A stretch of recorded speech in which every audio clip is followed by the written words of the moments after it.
Hello, I'm Jana from Sydney Visa.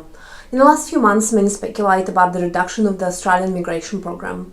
It's indisputable that following the completion of the pandemic, our world will be different, as well as the priorities of the Australian government. It is not surprising that the migration policy will change in favour of those who have skills related to the fundamental sectors of the Australian economy and can assist in its economic recovery. Global Talent Visa gives a unique opportunity to those who have skills in the relevant sectors of the Australian economy. In this video, I would like to tell you about this program in more detail. I will talk about the benefits of the program, about its criteria, and the application process. So please watch the video till the end. Here I would like to thank everybody who support our channel through their subscription, likes and comments. This really helps us gauge the usefulness and relevancy of our content to our viewers. So thank you for the likes. So there are two programs that exist for the talented people, besides the programs for the talented businessmen. One is the Global Talent Employer Sponsored Program, which requires an employer who would sponsor you for the visa. And the second is the Global Talent Independent Program, which doesn't require sponsorship of the employer since it is independent. So in this video, I will talk about this program. So why is this program more appealing than the skilled migration program?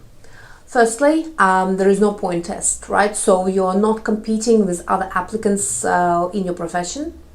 Secondly, the English level requirement is quite low. You only need to show IELTS 4.5 overall. Thirdly, the maximum age for entering the program is 55, so compared to the maximum 45 for skilled migration. And also for extremely talented people, who are over 55, there might be exemptions.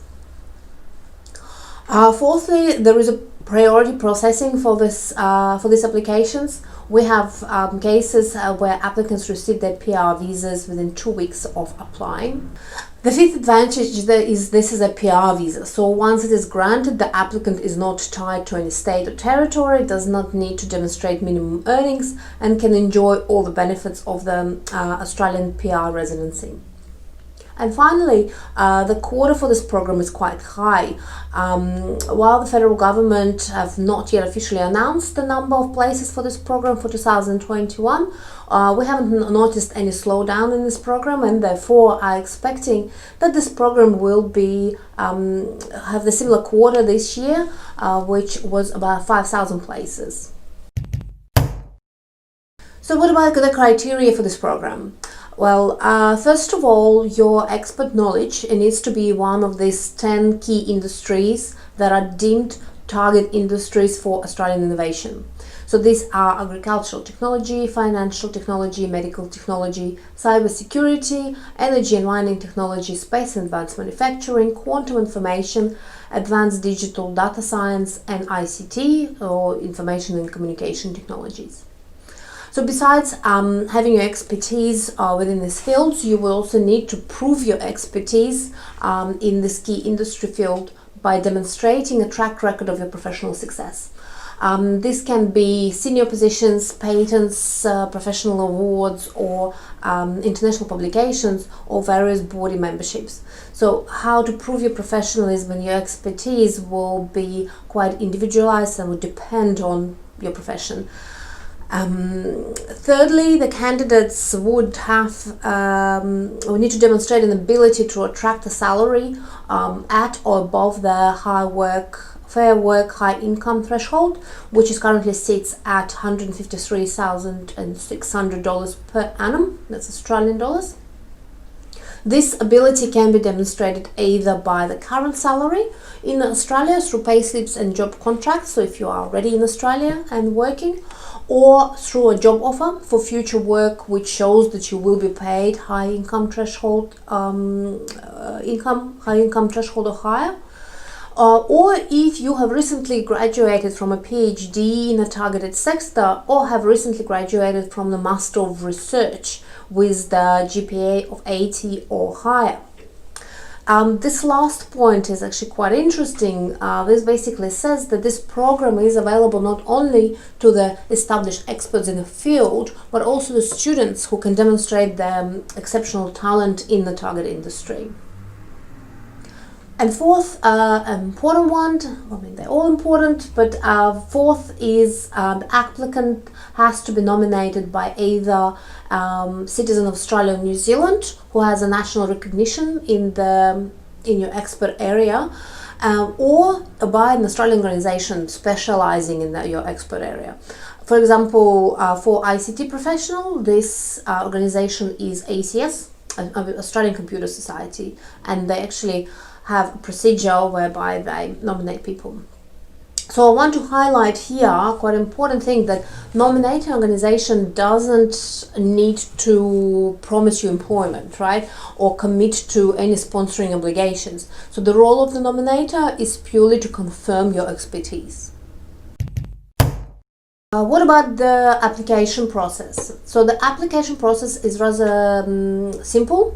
So after you have prepared all the supporting documentation that is compliant with the program criteria, and this is the part where you will probably need an expert advice of ideally Australian registered migration agent, then the applicant expresses the interest or submits the EOI via a special form available on the department's website.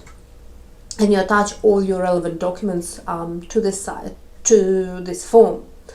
So application is then considered by a special team within the Department of Immigration, and if your application is successful, you will receive a unique identifier. So with that unique identifier number, you can then go on and submit your visa application via email account. If you are currently in Australia, your visa will be 858, and it's a distinguished talent visa.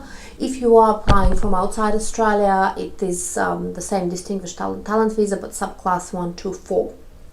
The department's application fee for this visa is 4,110 for the main applicant. The additional applicant over 18 is 2,055, and child under 18 is 1,030. As I have mentioned earlier, this visa is processed in a priority queue, so you could receive your visa within days potentially. So since the visa gives you and your family permanent residency, you would be able to enter Australia despite the current border closures.